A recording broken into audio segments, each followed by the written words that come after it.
इतनी अच्छी पार्टी के लिए। लोग ठीक कहते हैं, अपना देश अपना होता है और अपने दोस्त अपने। वो तो है। और अपनी गर्लफ्रेंड अपनी। I love you so much. I love you too. वैसे प्रीति, मानना पड़ेगा, आजकल ऐसा रोमांस देखने को मिलता नहीं है। गाइस, मैं कुछ ड्रिंक लेके आती हूँ। Okay. Hey, can I get you a drink? I mean, क्या पियेंगे आप? क्यों? तुम वेटर हो? By the way, I'm Saurabh. और आप? देखो, अगर तुम इस दुनिया के अकेले लड़के होते तब भी मैं तुम पे कोई इंटरेस्ट नहीं दिखाती। तो ये नाम वाम पूछ के टाइम वेस्ट करना बंद करो। हेलो हेलो,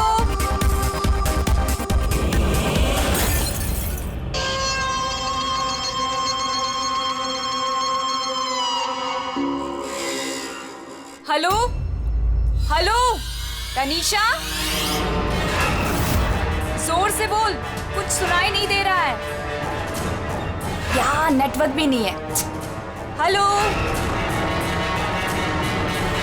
हेलो,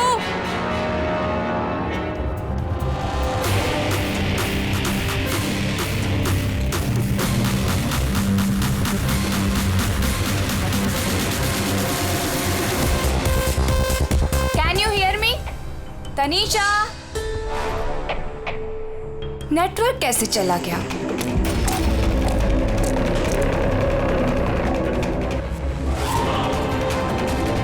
फोन क्यों नहीं लग रहा है?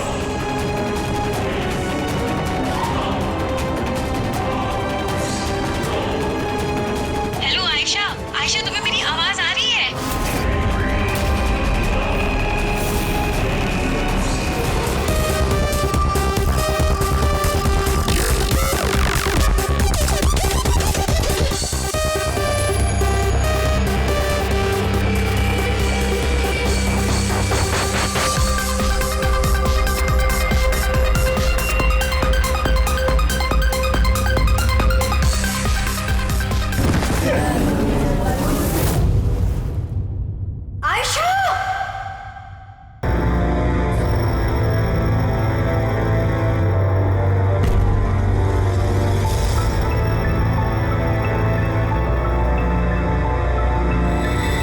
कैसे हुआ ये सब? हाँ? पता नहीं सर ये सब कैसे हुआ। एक कॉल अटेंड करने के लिए बाहर गई और जब वापस आई तो ये सब। तुम्हारे अलावा और कौन कौन दोस्त है आयशा के यहाँ पे? सर ये प्रीति और ये विशाल है सर, आयशा का बॉयफ्रेंड। देख के लगता है कि आयशा का किसी के साथ हाथापाई तो नहीं हुई है। ये फोन रिसीव करने के लिए बाहर गई और वहाँ पहले से खूनी इसका इंतजार कर रहा होगा। मतलब सर ये खूनी ने सब प्लानिंग करके किया? नहीं पंकज, ये प्लान मर्डर तो नहीं लगता, क्योंकि अगर प्लान किया होता तो उसने किसी और हथियार का इस्तेमाल किया होता, ना कि कांच का। मतलब अचानक यहाँ पे कोई गुस्सा हो गया होगा आयशा पे और मार दिया होगा। लगता तो कुछ ऐसा ही है फ्रेडी। आयशा का यहाँ पे किसी के साथ कोई झगड़ा वगैरह हुआ था? कोई कहा सुनी? हाँ? ऐसे चुप रहने से काम नहीं चलेगा। ये सीसीटीवी कैमरा है, फुटेज देखेंगे तो पता चल ही जाएगा। सॉरी सर, सीसीटीवी कैमरे काम नहीं कर रहे हैं। व्हाट? सीसीटीवी काम नहीं कर रहा? इतनी लापरवाही? सर वो कल आखिरी गाने के दौरान धुएं की वजह से शायद टेक्निकल एरर आ गया है। मैं जल्दी ठीक करवा लूंगा। ठीक कराओगे जब तुम्हारा ये क्लब वापस खुलेगा। जब तक ये केस सॉल्व नहीं होता तुम्हारा क्लब बंद। सर मुझे लगता है ये खून सौरभ ने किया है। आमिर बाप की बिगड़ी औलाद है। Hey, can I get you a drink? I mean, क्या पियेंगे आप? क्यों? तुम वेटर हो?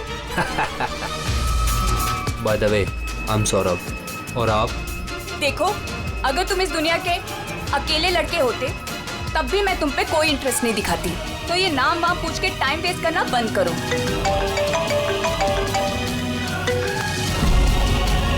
और जब आयशा ने उसे टेढ़ा जवाब दिया तो वो गुस्से में उसके पीछे पीछे बाहर तक गया था। सौरभ कहाँ? सर वो तो नहीं है। तुमसे कहा था ना मैंने, कोई भी इस क्लब से बाहर नहीं जाएगा। सर जाने नहीं दिया, शायद वो जुर्म करने के बाद ही चला गया, आयशा के अंदर आने से पहले। आयशा और सौरभ बाहर किस तरफ गए थे? सर उस तरफ।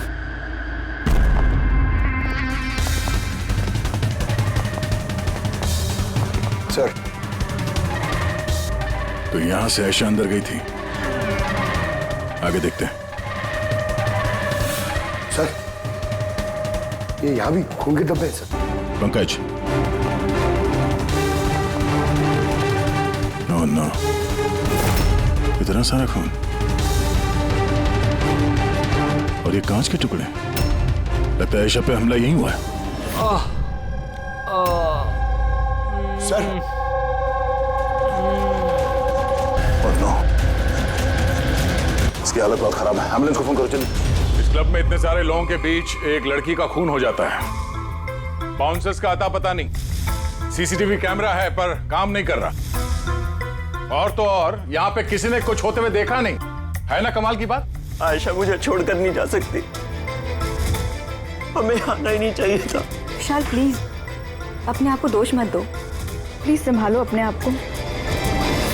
आपकी सहेली का यहाँ खून हुआ है और आपका ये रवैया है। अब तक यहाँ जो कुछ भी हुआ है उससे ये लगता है कि खूनी यहाँ पर आयशा को मारने के इरादे से तो नहीं आया था, तैयारी के साथ नहीं आया था। यहाँ इस क्लब में कुछ ऐसा हुआ जिसकी वजह से वो गुस्सा हो गया और उसने आयशा का खून कर दिया और साथ में सौरभ पे भी हमला किया। मुझे लगता है कि वो खूनी आप सब में से कोई एक है। बड़ी पंकज, यहाँ जितने हैं सबके डिटेल्स ले लो। माफ कीजिएगा रायमा जी, मैंने अपनी तरफ से बहुत कोशिश की,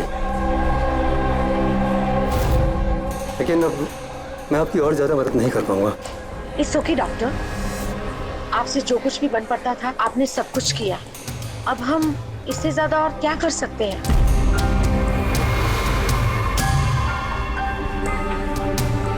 What happened, डॉक्टर? आप ठीक है ना? Yeah, I'm fine. Uneasy feel हो रहा है। Excuse me. कहाँ जा रहे हैं आप? मैं जरा वॉशरूम होकर आता हूँ। तनिषा, आयशा की मौत से पहले तुम्हारी उसके साथ फोन पर बात हुई है ना? तो क्या उस फोन कॉल के बारे में हमें कुछ डिटेल में बता सकती हो?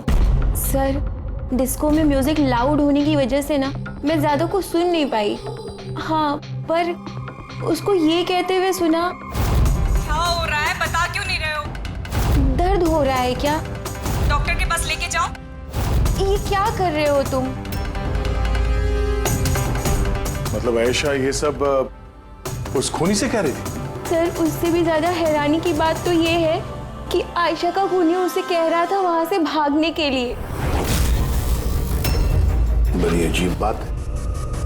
खूनी आयशा को भागने के लिए कहता है और आयशा को खूनी की चिंता है। तनिषा, एक बात बताओ, क्या उस आवाज को पहचान सकोगी जिससे आयशा बात कर रही थी? नहीं सर। सर, लेकिन अगर खूनी को आयशा की इतनी चिंता है तो फिर उसने उसे मारा क्यों?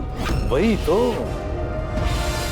खूनी को विक्टिम की चिंता है और विक्टिम को खूनी की चिंता।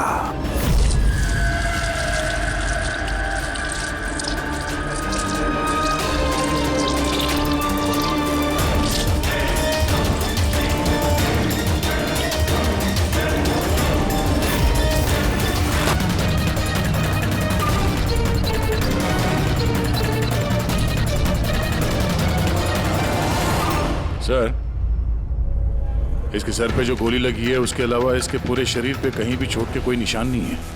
ऐसा लगता है कि खूनी अचानक यहाँ पे आके इन पे गोली चला दी। ऐसे हुआ होगा। ये देखो, यहाँ भी खून है। एक बात समझ में नहीं आ रही सर, खूनी गन यहाँ छोड़ के क्यों गया? वो तो अपने साथ लेके भी जा सकता था गन को। वही तो बड़ी अजीब बात है कि खूनी ये गन यहाँ क्राइम सीन पर छोड़कर क्यों गया?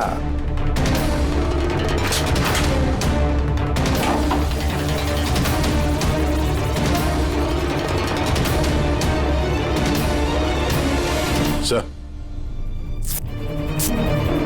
ये देखिए, नीचे यहाँ पे ये टेप चिपका हुआ था। वॉश बेसिन के नीचे टेप? लगता है यहाँ टेप से कुछ चिपकाया था जो अभी यहाँ नहीं है। शायद इस केस से रिलेटेड कुछ हो। जरूर देखते हैं। रायमा जी, डॉक्टर यशवंत आपके डॉक्टर थे? जी हाँ, आप लोग यहीं पे बैठे थे इसी टेबल पर? जी हाँ, वो दरअसल मेरी बीमारी के सिलसिले में मुझे यहाँ पर मिलने के लिए आए थे। बहुत ही अच्छे और नेक दिल इंसान थे। आज जब आप उनसे बात कर रही थी तो आपको लगा कि किसी बात को लेकर वो परेशान थे? परेशान तो नहीं, लेकिन हाँ, अचानक उनकी तबीयत खराब हो गई थी मेरे सामने और वो एक्सक्यूज मी बोल के वॉशरूम के लिए चले गए। मैं तो सोच भी नहीं सकती थी कि ऐसा कुछ हो जाएगा। सर, ये कॉफी शॉप के मैनेजर है, यहाँ के भी सीसीटीवी कैमरे काम नहीं कर रहे। सर 2 घंटे पहले तक तो काम कर रहे थे, पर अचानक कोई टेक्निकल प्रॉब्लम हो गई, इसलिए इंजीनियर को बुलाया हमने।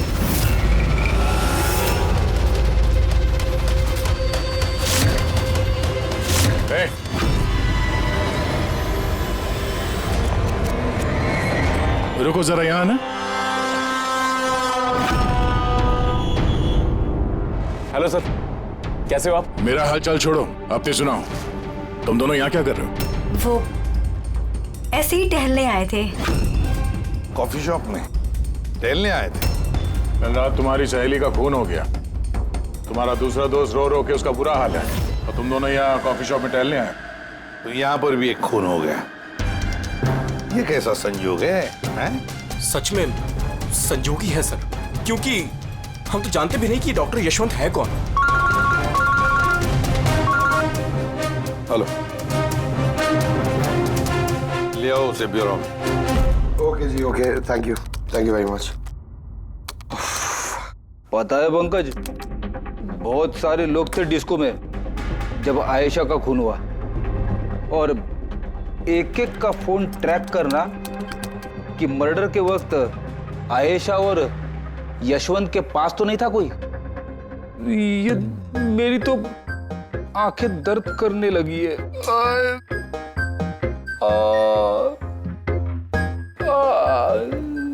अरे ये साइलेंट को आंख पे लगाना बंद करो फ्रेडी सर। 50 और लोगों के नंबर है जिन्हें ट्रैक करना है, ये काम शुरू करो। ये क्या है?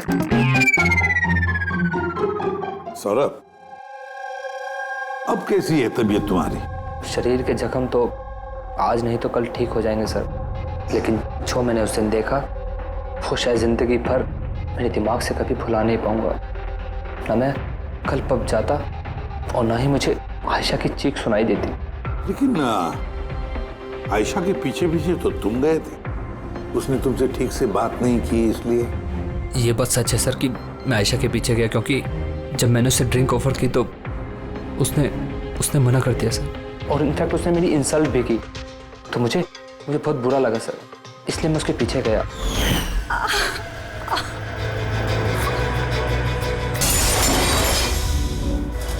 और फिर?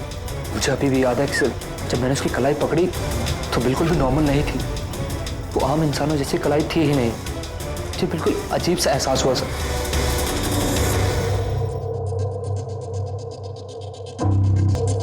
तो आप कह रहे हैं डॉक्टर साहब के इस गन पे कुछ चिपचिपा सा लगा हुआ है? हाँ, और वो चिपचिपी चीज रबर टाइप की है, वो जैसे सेलो टेप में होता है ना, वैसा। Cello tape gun? ओह, तो खूनी ने पहले से गन वहां वॉश बेसिन के नीचे छुपा के रखी थी, तो ये मर्डर एक प्लान्ड मर्डर था।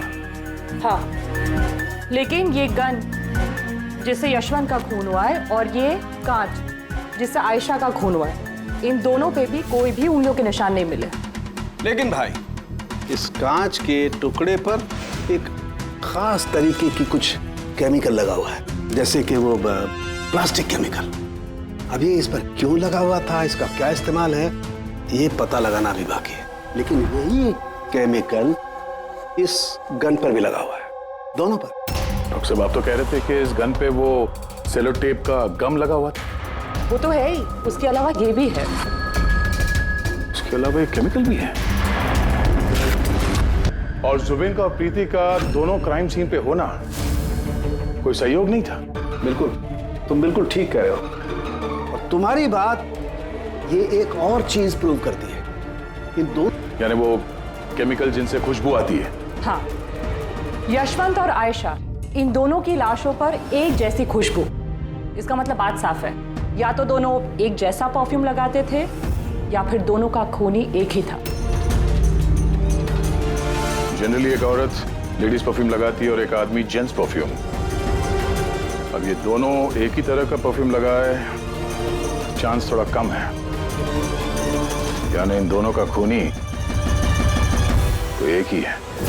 आयशा की मौत के बारे में दो बातें पता चली है। एक उसकी दोस्त तनीषा ने बताई और दूसरी सौरभ ने बताई। तनीषा ने बताया कि खूनी ने आयशा को वहां उस पब में से भाग जाने के लिए कहा। अब दुनिया में ऐसा कौन सा खूनी है जो जिस इंसान को मारने गया है उसी से कहता है कि तू यहां से भाग जा? तो फिर खून करने आया ही था क्यों? नहीं नहीं नहीं नहीं नहीं नहीं नहीं, गड़बड़ है, कुछ ना कुछ तो गड़बड़ जरूर है। और सर वो दूसरी बात कौन सी? दूसरी बात सौरभ ने बताई। सौरभ ने कहा कि खूनी की कलाई कुछ अजीब सी थी, आम इंसान की तरह नहीं थी कलाई। शायद कलाई में रिस्ट वॉच या ब्रेसलेट हो। फ्रेडी जरा दिमाग लगा के बोलो, समझे? सर। हाँ सर, दोनों क्राइम सीन में एक नंबर कॉमन है सर। किसका क्राइम? आयशा के बॉयफ्रेंड विशाल का सर। विशाल? विशाल? ये विशाल तो कॉफी शॉप में दिखाई नहीं था, तो फिर ये कॉफी शॉप में पहुंचा था? बंद कर देना। अब जरा प्लीज विशाल को बुलाइए। भैया खून नहीं कर सकते, अब प्लीज उन्हें पकड़ के लेके नहीं जाना। संदीप बेटा, हम तुम्हारे भैया को पकड़ने नहीं आए और ना हम ये कह रहे हैं कि तुम्हारे भैया ने कुछ किया है। हम तो तुम्हारे भैया से कुछ सवाल करने वाले हैं, और क्या। आप लोगों को मुझ पर शक है? एक मिनट विशाल, तुम अंदर जाओ, मैं इन सीआईडी वालों को तुम्हें परेशान नहीं करने दूंगा। देखिए, सीआईडी के काम में दखल देना भी एक जुर्म है, इसलिए प्लीज हमें अपना काम करने दीजिए। विशाल,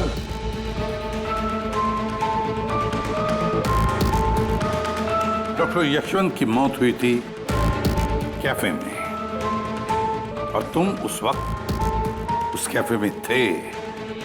क्यों, किस लिए गए थे तुम? सर, मैं तो वहां पर जुबैन और प्रीति से मिलने गया था। मुझे नहीं पता था कि यशवंत अंकल वहां पर मम्मी से मिलने आने वाले हैं। आयशा के साथ तुम्हारी अनबन चल रही थी ना? मुझे बहुत बड़ा सदमा लगा है उसकी मौत का। पता नहीं उसके बिना मेरी लाइफ अब कैसे कटेगी। मैं कुछ दिन अकेला रहना चाहता हूँ। ठीक है, जा सकते हो तुम।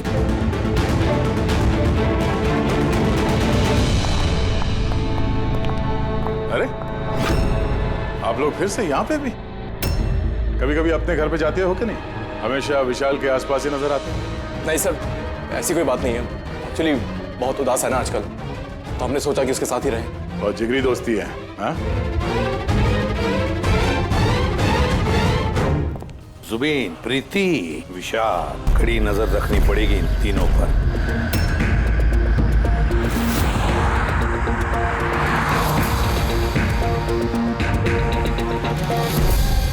तीनों के घर पे इतने कैमरा फिट किए ना फ्रेडी सर, अगर मक्खी भी मिठाई पे बैठेगी ना तो पता चल जाएगा। वैसे काम वाला, दूध वाला और सब्जी वाला, इनके जरिए खुफिया कैमरा बिठाने का आइडिया बड़ा अच्छा था। अच्छा था ना?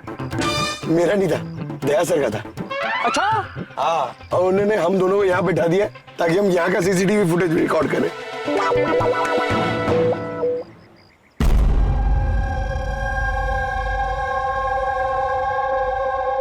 अरे बॉस, बॉस एक बहुत ही बड़ा सुराग हाथ लगा है जो इस केस की जड़ तक पहुंचा सकता है हमें। तू तो कब बताएगा? अरे बता रहा हूं ना। तो फिर बताना जल्दी यार। अरे यार, सांस तो लेने दो। तुम्हें याद है वो टूटे हुए ग्लास पर और गन पर मुझे वो प्लास्टिक केमिकल मिला था? हाँ सर, क्या है वो केमिकल? वो है ग्राफीन, जो नकली चमड़ी, आर्टिफिशियल स्किन बनाने के काम में आता है। Artificial skin? हाँ। Prosthetic skin? Prosthetic skin? Prosthetic? Daya, याद है सौरभ ने क्या बताया था कि खूनी के हाथ में उसने कुछ अजीब सा देखा था। Prosthetic skin, prosthetic arm. तो ये खून किसी रोबोट के जरिए तो नहीं हो रहे? ऐसा खूनी का यूं मदद मांगना, क्या ऐसा तो नहीं कि ये खून अनइंटेंशनली हो रहे हैं बिना चाहे? नहीं दया, बिना चाहे खून कैसे हो सकता है? रही बात इस रोबोटिक आर्म की, ये रोबोटिक आर्म तो किसी के इशारे पर ही चलेगी ना। क्या सालुंखे, ऐसा कोई आदमी है जो इस रोबोटिक्स में प्रोस्थेटिक आर्म बोल, रोबोटिक आर्म बोल, पूरे रोबोट के बारे में अच्छी तरह से जानकारी रखता है? हाँ है ना, डॉक्टर जैस्मीन। मिलते हैं इस डॉक्टर जस्मीन से।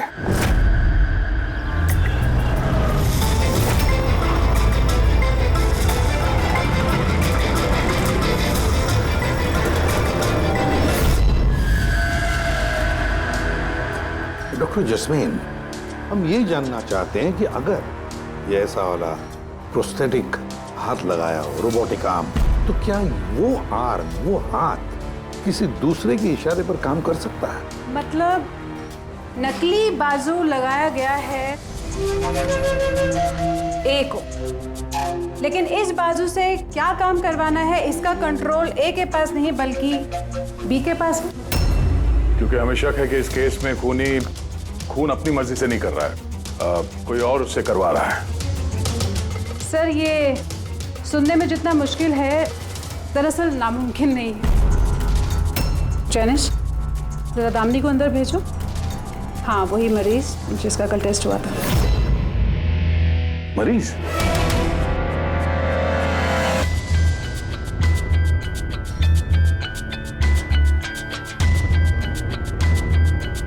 सर, दामिनी ने अपना दाहिना हाथ फैक्ट्री में काम करते हुए गंवा दिया था।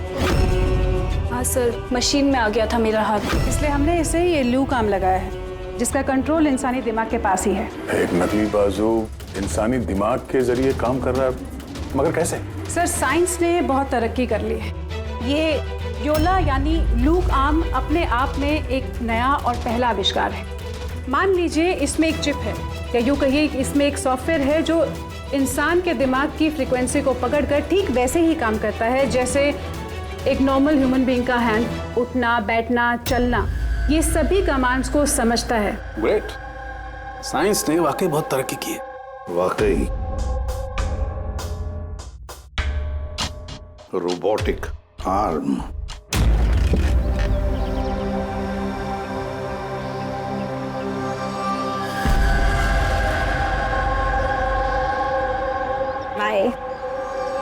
वहाँ हक कर रहा है, इधर हम दोनों गाड़ी में बैठे हुए।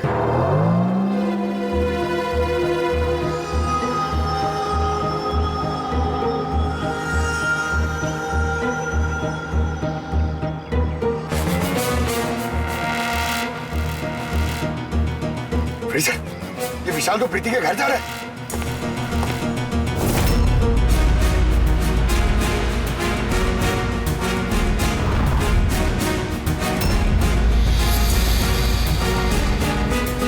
विशाल, तुम टेंशन मत लो, किसी को कुछ भी पता नहीं चलेगा। हम कोई ना कोई रास्ता निकाल लेंगे, ओके? ये लो, कॉफी पी लो।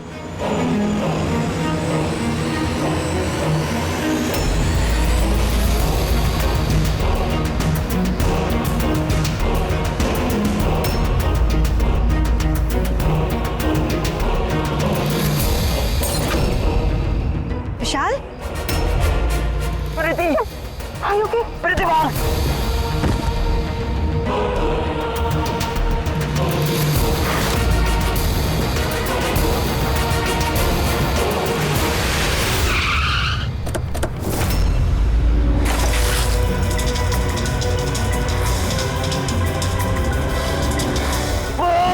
विशाल, नहीं, विशाल छोड़।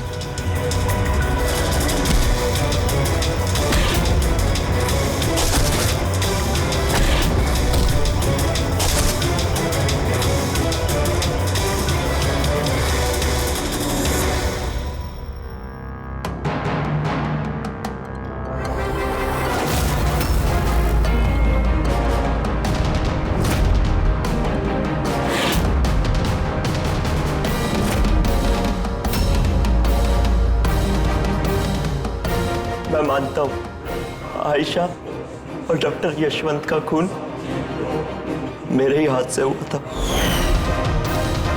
तुम यहाँ क्या कर रहे हो? क्या हुआ? क्या हो रहा है ये? मुझे नहीं पता क्या हो रहा है मेरे हाथ को। कुछ प्रॉब्लम? क्या हो रहा है बता क्यों नहीं रहे हो? डॉक्टर के पास लेके जाओ। ये क्या कर रहे हो?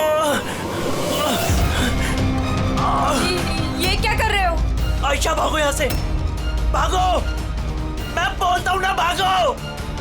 आयशा!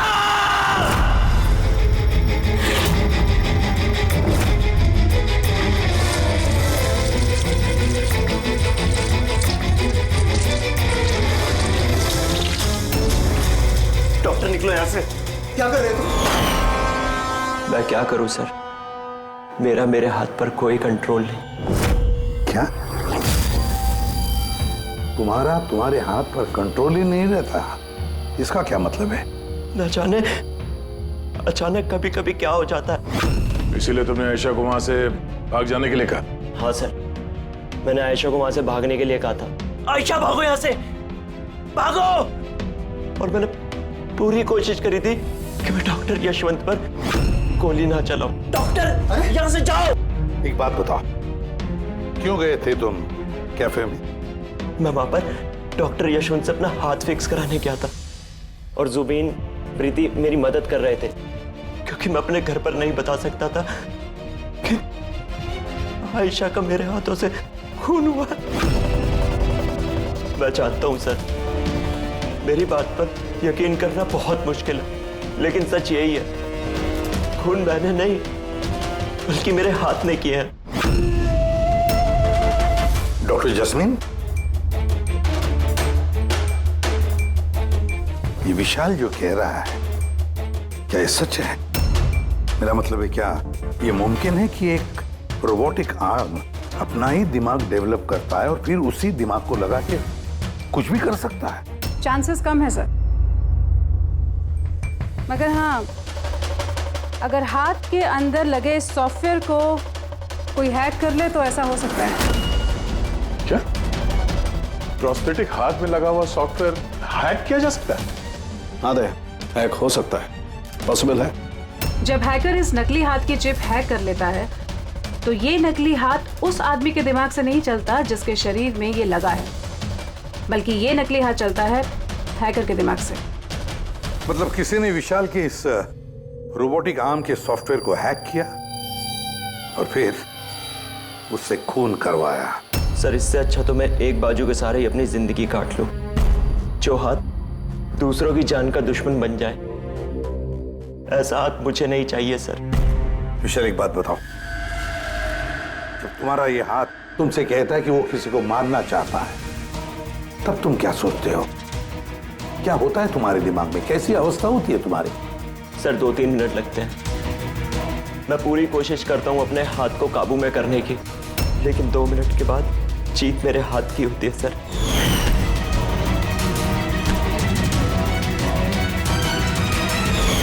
चिंता मत करो, अब हम तुम्हारे इस रोबोटिक आर्म के अंदर एक ट्रांसमीटर फिट करेंगे, जिससे हमें पता चलेगा कि वो किसी को मारना चाहता है या फिर किसी और से उसे इशारा मिल रहा है कि जाकर खून करो। ये भी हमें पता चल जाएगा। वैसे एक बात बताओ विशाल, ये तुम्हारा असली हाथ गंवाया कैसे? सर, मैं पिछले साल खंडाला जा रहा था और एक रोड एक्सीडेंट।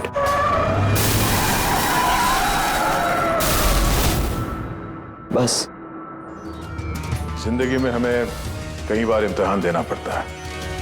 सर, मेरे इम्तिहान तो खत्म होने का नाम ही नहीं ले रहे हैं। जब नकली हाथ के साथ जिंदगी जीने की आदत डाली तो उसी नकली हाथ ने मेरी जिंदगी बर्बाद कर दी। विशाल, तुमसे वादा करता हूं कि ना तुम्हें एक हाथ के साथ जिंदगी गुजारनी पड़ेगी और ना ही वो असली मुजरिम आजाद घूम पाएगा।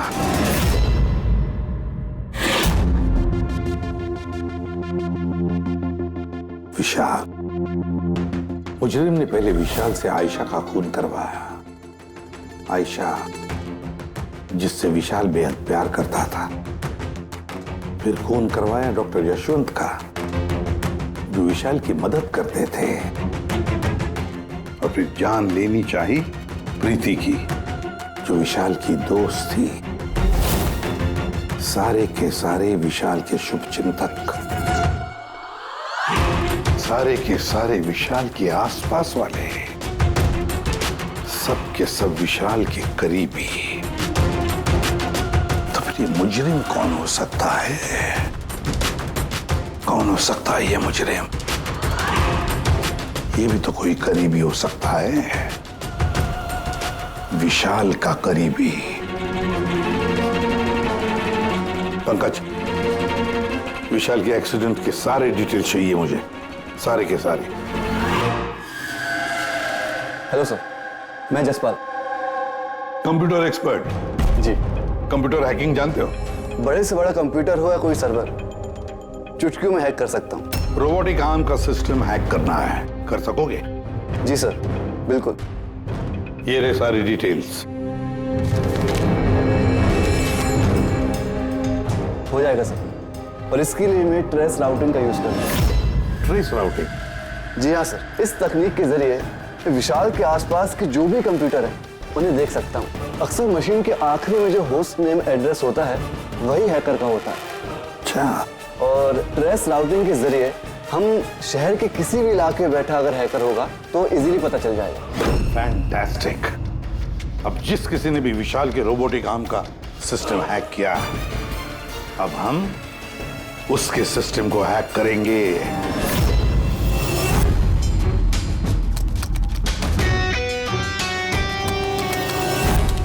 ये देखिए सर, इस वक्त विशाल के आसपास ये सारे कंप्यूटर चालू हैं और इन्हीं में से एक कंप्यूटर है उस हैकर का। बस एक बार पता चल जाए वो कंप्यूटर कौन सा है, फिर हमारा काम आसान हो जाएगा। जसपाल जल्दी करो, हमारे पास वक्त बहुत कम है। विशाल ने आज मुझे घर पे क्यों बुलाया है? अंकल आंटी भी नहीं है और पता नहीं क्या बात है।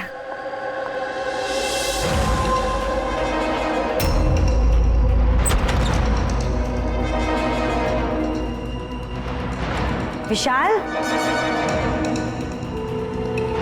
विशाल। प्रीति, यार तुम जानते हो तुम्हें मुझसे खतरा है, उसके बाद भी तुम यहाँ पे दोबारा आ गई। विशाल, तुमने तो मुझे फोन करके यहाँ बुलाया। मैंने? हाँ। मैंने कब बुलाया? तुमने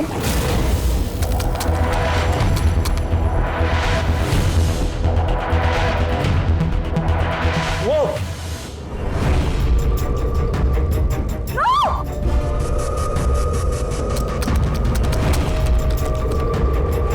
भागो यहाँ से। विशाल, विशाल प्लीज भागो यहाँ से। Vishal please, Vishal, Vishal please.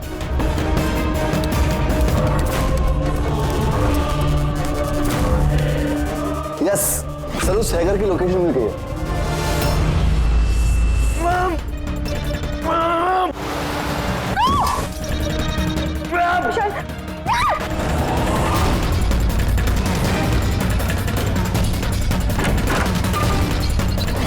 Sir आप यहाँ पे।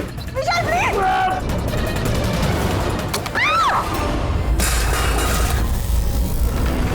बहुत हो गई हैकिंग।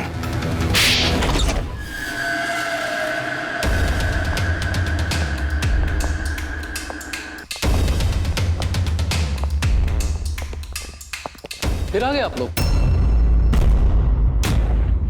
अब ये मत कहिएगा कि आप विशाल को पकड़ने के लिए आए। जी नहीं, हम विशाल को पकड़ने नहीं आए, खूनी को पकड़ने के लिए, जो इस वक्त यहाँ पर मौजूद है। नहीं, और यहाँ पर क्या कह रहे हैं आप? अब अपना झूठा इल्जाम आप किसके ऊपर लगाने आए हैं? मनन जी, पिछले साल एक गाड़ी का एक्सीडेंट हुआ था कंडाला में। 3 लोग थे उस गाड़ी में। 22 साल का लड़का विशाल, 15 साल का बच्चा संदीप और 9 साल की छोटी बच्ची सोनिया। गाड़ी विशाल चला रहा था। कार का एक्सीडेंट बहुत बुरा था।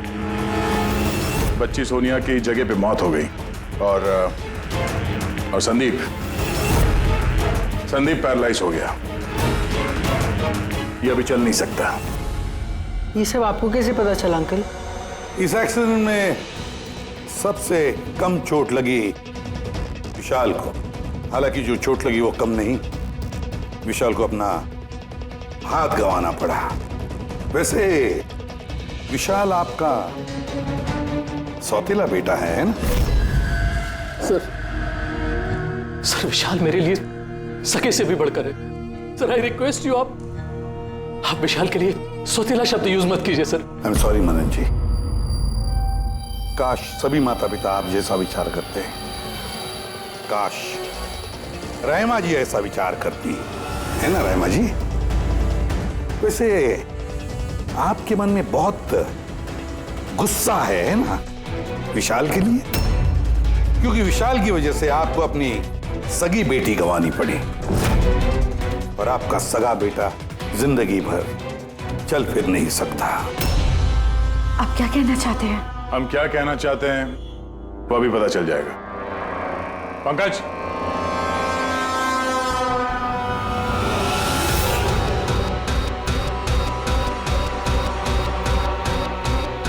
सॉरी आंटी,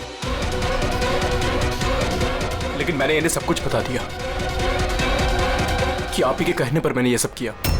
मैंने ही उन सॉफ्टवेयर्स को हैक किया था और मैंने सभी जगहों की सीसीटीवी कैमरास को भी हैक करके बंद किया।